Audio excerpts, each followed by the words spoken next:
Magandang araw nga mga kumare at kumpare. At ngayon, isang video na naman ang inyong mapapanood na masasaksihan. At ayun nga, dadalhin ko ang power bank na ito. Baka nga ako'y malorbat. Sayang ang video. At baka nga hindi nyo mapanood ang video ko dahil nga lobat ako.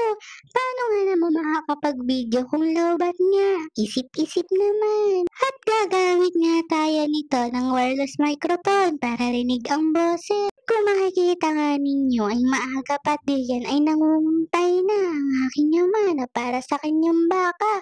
Ay buti pa nga yung baka, sweet sa kanya. Kain na nga yan, damong mga may tinik tapos ngayon ay papainumin mo naman. Deserve niya yun kapag nauhaw siya. Ngayon nga naman ay kambing naman ang kanya nga alamin. Yun na nga lang si kambing at hindi niya nakalimutan. Nga lang si kambing at si baka hindi na sila mag-aalala sa kanilang umagahan at gabihan.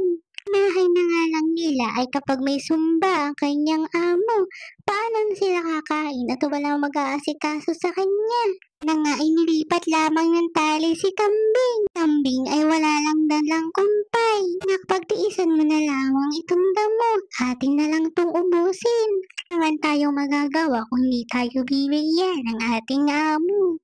Man tayo mabibili at tayo ay payat. Hindi tayo magagawang goto. Ang isang kambing ay nagtatampo.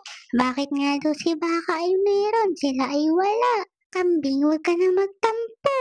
Ang dami dyan, damuyan muna, kainin mo. Mamaya nga'y dumating ang mga kalabaw para sibahin itong mga damo. Ano natatabsan at malalago na rin, kailangan na rin daw nila ubusin. At ayan nga ang aking kapatid na masipag lang yan paminsan-minsan. Saring utusan mo, aalang-alang yan. Mga daw ako ng aking ama sa pamumuti ng kainito. At kami nga ay palabas na rin ng barangay hall. Sa may barangay tilambo nga rin kami mamumuti. At kung sasabihin nga ng iba ay mamumuti lang yan ang kainito. Nga ay hindi ko minsan kinahiya ang aming pamumuti ng kainito.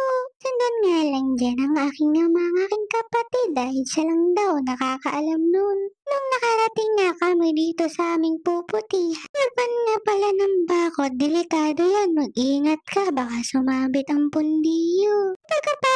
Pagkapasok nga namin ng bakod ay nangumpisa na ang aking ama mamuti ng kainito. Yan nga pala ay dadalhin pa namin sa Lipa City, Batangas. Si baka nga ay nakatingin sa akin parang may masamang binabalak. Maya nga ay nagtawag siya ng kasama.